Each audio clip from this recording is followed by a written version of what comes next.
Neçə müddətdir Ramiz Mirçiyev mövzusu gündəmdən düşmür, ya da gündəmdən düşürtmək istəmirlər. Amma adam xəyanətdə ittiham edilir. Yəni xəyanətdə ittiham edilməz sizə nə deməkdir? Yəni mənim üçün artıq Ramiz Mirçiyevlə Əkrəm Hümbətov arasında heç bir fərq yoxdur. Yəni xəyanətdə ittiham edilirsə, deməli bu xəyanətkardır.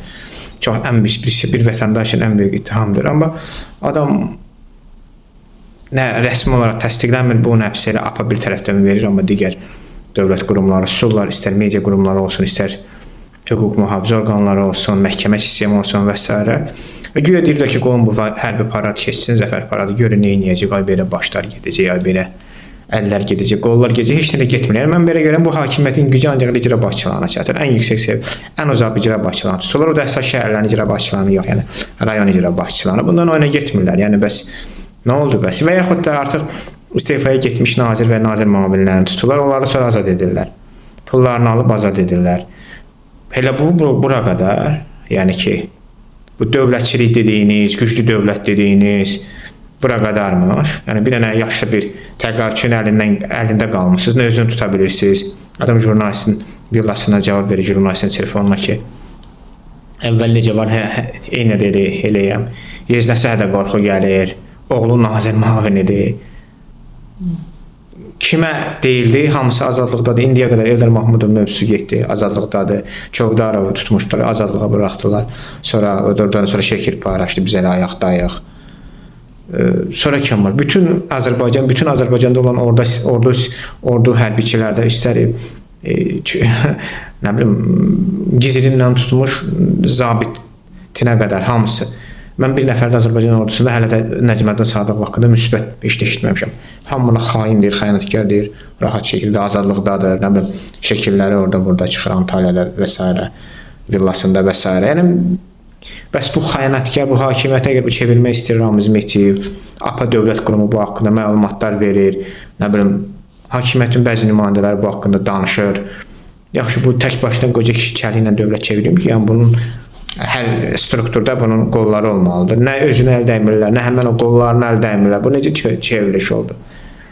Bəlkə dedik ki, bəlkə elə gözləyirlər, necə deyir o, ovda şir öz ovunu gözləyir ki, onun üstünə cümsün, parçalasın. Heç bunu da görmürük. Artıq ov da gedib, ovçu da gedib, ortada heç nə yoxdur. Yəni bu onu göstərir ki, əgər bu belə də davam etsə, həqiqətən də artıq Azərbaycan hakimiyyətinin artıq ciddi heç bir 5-ci kolonla mübarizə aparır və s. Artıq təbliğatına heç kəs inanmayacaq və ironiya ilə qəbul edəcək. Yəni Ramiz Mirçiyev həbs edilməsə, yəni hakimiyyət olaraq bu sizin açdığınız bu prosesin biabırçılığıdır, fiyaskosudur. Özünüzü gülünç səviyyədə bilirsinizmi? Kənardan çox gülünç görünür, ironik görünür. Yəni bir dənə bacarmırdısa, bu prosesi açmaq istəmirsə, buna nə ehtiyac verdi bu qoda həngamə? Oturmuşdu da evində ki, sizə heç bir təhlükəsi yox idi, sizin də ondan işiniz yox. Əgər sizə təhlükəsi varsa, dövlətə təhlükəsi varsa, tutun da bu adam. Yəni ətrafını tutun, digərlərini tutun, o əlləri tutun, qolları kəsin, əlləri tutun, əlləri bağlayın, o bütün bu dediyiniz bu hakimiyyəti çevirmək istədiyin. Yoxsa elə uzaq başı icra başçısı ilə, icra başçısı səviyyəsində nə bilmək, Şəmkirin icra başçısı tutuldu, Balakənin icra başçısı tutuldu, yəni rayonlar, regionlar icra başçısına tutulmalı. Bu hakimiyyət öz əksinə güclülüyünü yox, zəifliyini göstərir. Onda belə çıxır ki, bir kart evi sizdə olsa dağılacaqsınız. Yəni özünüzü belə təqdim edirsiniz və bunu, o təqdimatı biz müxalifət eləmirik. Siz özünüz eləyirsiniz. Müxalifətdə artıq o hal qoymamışsınız ki, nəsə sizi təqdim edirsiniz. Özünüz o vəziyyətə qoydunuz özünüzü. Bu puf olsa və dağılsız, bunun da günahkarı özünüz olacaqsınız. Və deyim kim olacaq?